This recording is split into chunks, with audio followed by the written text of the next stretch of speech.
Ben, how are you? Hi Simon, I'm good. How are you? Good. Thank you very much for joining me on this little project on the couch with Liam the Mole. You're welcome. Very nice Mo. My Coming Mo is along getting well. a little bit, it's struggling. It's the Asian genes in me that refuses to grow. Anyway, now thank you for joining me on this project. This week we are talking about mental health for guys. It's quite a difficult topic, and it's very. On one hand, we feel that it's kind of unfair to squeeze everything we've got to share in like 5 or 8 minutes because you can have extensive conversations about this. But generally, the purpose of this project is to just raise awareness, just to get the conversation going. So to start off our discussion, I'll just ask a general question. Do you think addressing men's health is important, and why? Yeah, it's definitely important. I think addressing everyone's health is important. Yes.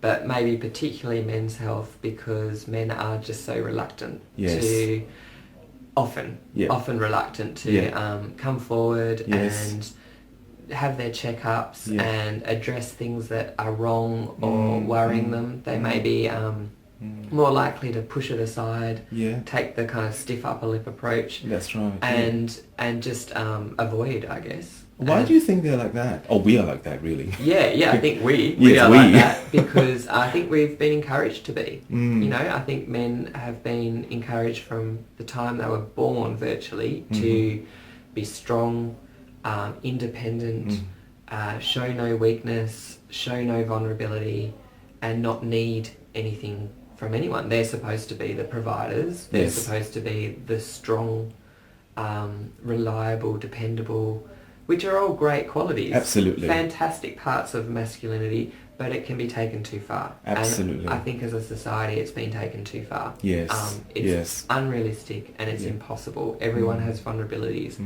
Everyone has weaknesses. Correct. Everyone has illnesses and health issues throughout their life. And unfortunately, the way masculinity in this society has been constructed can interfere. Absolutely. With Yeah. And it is very unfortunate because a lot of these guys do struggle with their emotions and trying to get some of these things off their chest, but they don't have that confidence or that assurance to share it with their mates.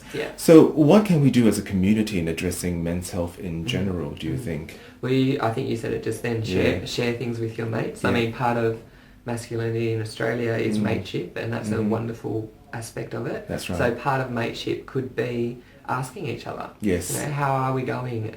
Noticing if your mate maybe is obviously having some kind of health issue and not addressing it, and encouraging them to address it, giving them permission, and ourselves permission to seek the assistance that we need and the assistance that is there. I also think as a society things do need to be directed towards men. That's right. And we see that a little more being available, like men's specific health initiatives. And I think they're great because they're often a bit tongue-in-cheek in terms of, being very blokey and masculine and everything, but also just acknowledging, you need these services too, and you need to address these health concerns like anyone. That's right.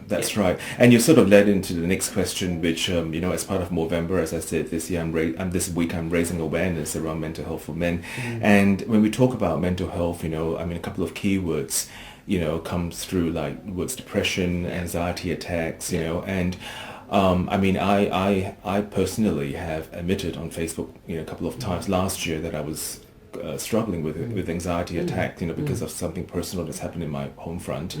And even though I'm quite a social person, I struggled, sharing with someone those experiences.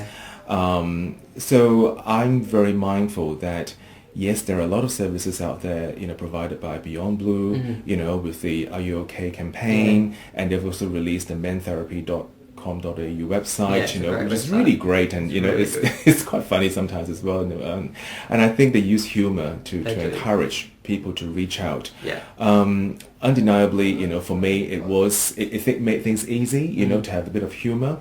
What can you suggest to guys who feel that taking that first step to even click through to a website is a struggle, and they've got nobody else to talk to?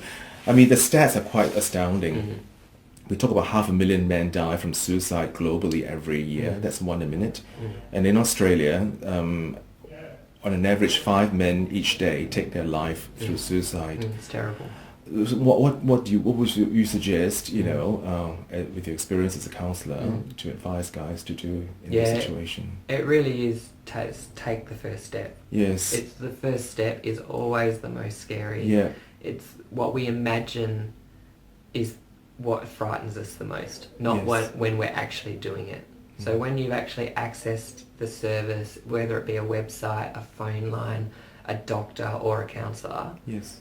you'll generally feel much more reassured and relieved than what you were imagining. That's right.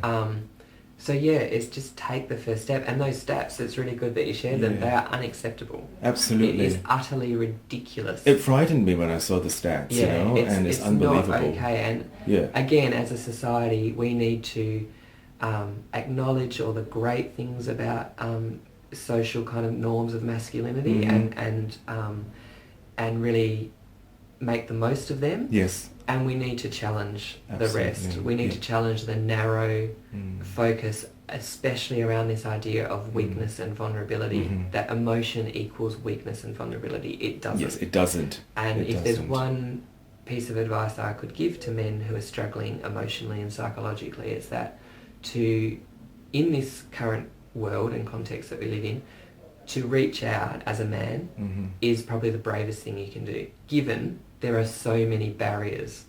It's maybe the most manly thing you can do. Yeah. To address that emotional problem and concern and admit it. Yeah.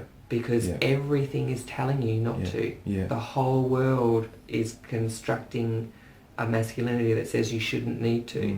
So it's very courageous to admit that you do. Absolutely. And that's the first step.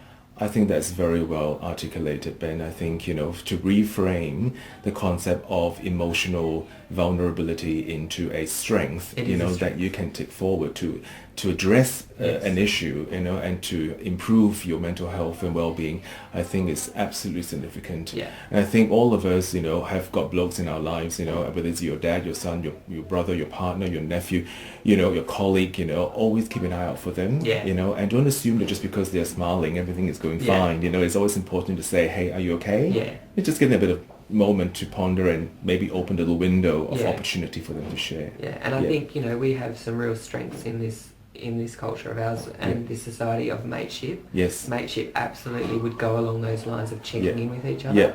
And we also have a really big strength that's part of this society and masculinity of irreverence for the kind of norm. Yes. Like, or the social norm or the social rule. Like, we make it up as we go along. Yeah. And we kind of say, well, screw you. That's right. I'll do it my way. Yeah. So, you know, those are actually really big strengths that we can use in redefining some of these norms. Yeah. And make it okay for mates to ask each other. Absolutely. And make it okay for mates to admit to each other. Yeah. And to demonstrate to each other that it's all right to get help. Yeah.